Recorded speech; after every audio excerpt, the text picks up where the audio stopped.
Yo guys, Big Dog Beef. Guess what? I know I did the videos about building my lower from PSA, my stripped lower, and you know you haven't seen anything in a while. Well, because it took a while. Specifically, it took pretty much 3 weeks, but this came via UPS today. In this box, which really is kind of long for what's in here, is my Palmetto State, what they call their mid-length Pencil Premium Madness 16-inch. You know what? Hang on. I'm just going to do this. I'm trying to read it over here, and it just wasn't going to work. So let's give you the details as to what's actually in here. So this I just printed from their website. I'll read it off to you real quick. It's what they call their mid-length Pencil Premium Madness 16-inch CVM chrome-lined stripped upper without the bolt carrier group. Okay? I'll get to that in a second. So in here is... come on. Oh, okay. Yeah, that's it. Here we go. My upper. This is here. There's the box out. You know what? I'll just leave the box right here, and we'll use this on top of the box. See if I can get this stuff back together. All right, there we go. So here it is. This is what I have purchased. Again, this is it's a mid-length upper. I wanted the longer sight radius. I like the feel of the upper or the mid-length a little bit better than I do the carbine length, because I tend to hold out farther, but it gives me greater options for grabbing. They call this their pencil barrel, as you can see. I'll bring it up close, and of course the light is now probably in the way. You can see that the barrel is a little bit thinner than your standard AR barrel. I went with the pencil thin because just to save on weight. I really didn't need the big, heavier full-size barrel. It didn't make a whole lot of sense.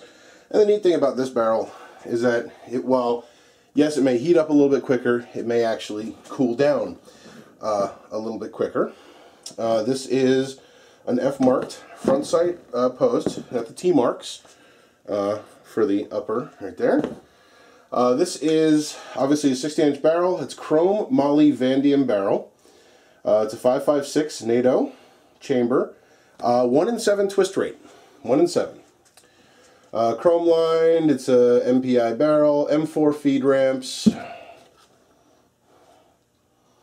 Hard to see, but yep, they're there. M4 feed ramps.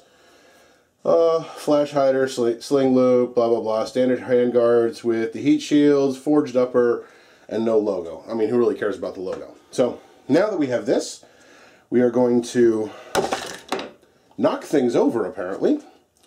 I've been waiting a long time for this. Like I said, it took, and now I have to move you guys over so you can see, okay? This was a while in the making, to be perfectly honest with you. Alright. Look at that. I'm going to have to move you guys over because you're obviously not getting the full effect. And pardon the dirty basement. And look at that. That's pretty. But we're not done yet. Hold on a second. I need to... You know what, I'll just leave you guys right here. It'll be easier if I just do it that way. And... Okay, let's actually pop the rear pin back out because... Wow, that just swung right down, didn't it? Okay. Is that still on camera? Yeah, it is, kind of. Okay. I need to put in my bolt carrier group and my charging handle, because this one did not come with one. So here's my charging handle. And it's backwards, of course. Probably can't read that. But it is a BCM Mod 4 gunfighter. So let's go ahead and stick that in. Okay. There it was. Aha! Aha! We learned something new today, folks. Okay. So first of all, I'm going to apologize for the length of time it took. Apparently, and I didn't realize this, is that on the bolt carrier group, when it being in like that, it doesn't go into the barrel. doesn't go into the receiver, rather. So, we're going to try this again. I cannot believe I just did that. Well, honestly, of course I can believe I did that because I had absolutely no idea. There we go. So now, I'm going to get that on there. Oh, now what? Oh, there we go. Oy vey. I am having one of those days, people. There we are. Jeez. Alright, well that's going to have to be a little greased up, I think. But there we are. Sheesh.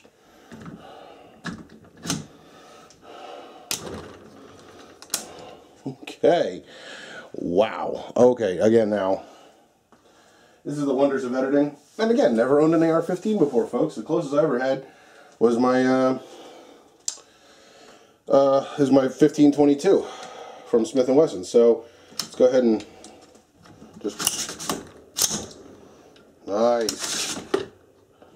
Okay. All right. That actually works. It works the way it's supposed to. I'll go ahead and clean up all the stuff on the inside a few minutes later. What I ended up doing here, also you don't see it, is I have a bad lever as well. So let me actually lock everything back into place. So let's say I want to do there. Bad lever's here. Nice, jams it right down. That feels good. Alrighty, next step. And what did I do with it? In order to make this a fully functioning AR, we're missing a couple of things. Finally got the, let's see, again, now I'm learning something new, everybody, and that's really a bonus, because, you know, that's a good thing, to be perfectly honest with you. In order to complete the ensemble, we need a rear sight. How's that sound? Okay. And I picked up the Magpul M-Bus rear sight, the Magpul backup sight as they call it, because I'm kind of a fan of the Magpuls. You know, I like their stuff. There we are. Let's go right there for now. And stick that on through. Tighten it down. Alright. And there we have our AR ready to go. Nice. Okay. Now, okay, I know I'm going to get the question, so I will put up the information for everybody. Let me move this out of the way. I will put up the information as to how much did this cost to build from scratch. Okay. I printed it all out. So let's get started here. The PSA from Palmetto State Armory stripped lower. This is the blemished one for $60. The MOE lower part set included the MOE grip, the stock, as well as the fire control group from Palmetto State. I forget what they called it.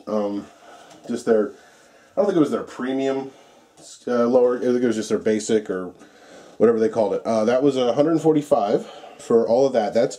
So the 60 and the 145 was basically what you saw in the previous video of just my lower build. The upper here, stripped without the bolt carrier group or the rear sight, was $280. And again, this is the Pencil Madness barrel. That's 1 in 7 and stamped 556. The BCM bolt carrier group, which you saw me install. There you go. It says BCM right on the side. That was $159, so like $160, whatever. You can obviously save a little bit of money by going with your standard bolt carrier group. You can probably get it at a gun show much cheaper. And the BCM Gunfighter charging handle, the Mod 4. I didn't go with the 3. I like the little extension over here because, you know, well, I have fat fingers. That was $47, and the Magpul M-Bus rear sight, the flip-up rear sight, was $48. So, grand total of what you're looking at here, with the exception of this bad lever, because, well, I installed that before. Don't worry, I'm not even going to bother showing it to you because you really don't care. Grand total of $739. Okay, $739. So that's not too bad, right? I mean, you can go out and buy one a little bit cheaper, but you know, you're not going to have the BCM charging, the BCM bolt carrier group. You're not going to have the charging handle. So basically, starting out the door, $739. Yeah, could have gone a little bit cheaper by by using less expensive sights, but I like the mag poles. Didn't have to go with the BCM gunfighter charging handle. I could have gotten one for like 20 bucks. You know, your basic charging handle. Could have gone with a cheaper bolt, probably for about 100 or 130, something like that. But like I said, all told, right here, $739. But wait, there's more. What is a rifle, an AR-15, without a few upgrades? Now that is more like it. I mean, what's the fun of having an AR if you can't upgrade it, right? Anyway, here's what we have for our upgrades, and the next set of videos you guys will be seeing will be how I did the install of all of the upgrades. First off, let's start at the front. Well, let's start right here. I have a Magpul MS3 sling. Is that the name of it? Anyway, it's the 2-point and single point sling. So right now I've got it connected at 2 points, but I can always connect it to the ASAP. But no big deal. Let us look at the parts, and I'll give you a price for the parts that I did for my upgrades. First of all, changed out the old handguards, the original handguards, and put in the Magpul MOE handguards with a rail in the bottom, and then I attached my AFG2 that I had sitting around that you guys may have seen on my I tried putting on my Remington that didn't work. Right here is not something I'm going to be showing you guys from the install. It's kind of stupid. This is a Delta ring adapter for my brass catcher, which you might have seen in my 1522 video about the brass catcher, really specifically. PMag. Okay, I have a bunch of PMags, just got one from here. I took off the floor plate and put on one of the Ranger floor plates. Let me zoom in for you guys real quick. I don't know if you guys have ever seen them or not. Basically, it's a little plate to grab a hold of. So, you know what? Let me do this here. Okay, so we'll start here again. And there is the MOE handguard. There is the Delta ring adapter for my brass catcher. Okay, the PMag with the Ranger floor plate. That is a Magpul bad lever. Okay, the Magpul MBus rear sight. The Magpul ASAP single sling attachment. The Magpul MIAD, the mission adaptable grip. And in there is the ALG defense trigger. The ACT, the advanced combat trigger. Over here we have the Magpul CTR stock and the enhanced butt pad. I don't know if you guys see a theme going on here. I was going to have a contest to name my rifle, like my friend Chaos has the Chaos carbine. I was going to have a contest to name this. I decided not to do it. I'll gladly take suggestions, but right now, as it stands, you are looking at the big dog Mo. Ladies and gentlemen, I would like to introduce you to my friend Mo. It makes sense. Why? Because I've got Magpul original equipment all over this thing. So why not call it, or Maggie? There's another thought. Right now it's going to be Mo. So when I say that I'm taking Mo out, that's what I'm doing. Real quick, the upgrades that I placed on there, the Magpul handguard was $30, the CTR was $68, the MIAD was $26, the enhanced butt pad was $17, the Magpul rail was $9, a single PMag runs you about $13 bucks, the Magpul ASAP is $25. I didn't bother throwing the sling in there because that's really not all that mission critical. And the AFG, the angled foregrip I already had. So for a grand total, complete grand total from start to finish with everything is $927. That is what I have spent. And that doesn't include tax and shipping and transfer fees and all that kind of stuff. But that is what I have spent to build Mo. Hey guys, I appreciate you watching. I appreciate you taking the time. Don't forget to watch all of the videos that are going to be following this on how I installed all of my stuff. And really, you know what? I appreciate you watching. And as always, I'll see you next time. Thanks a lot.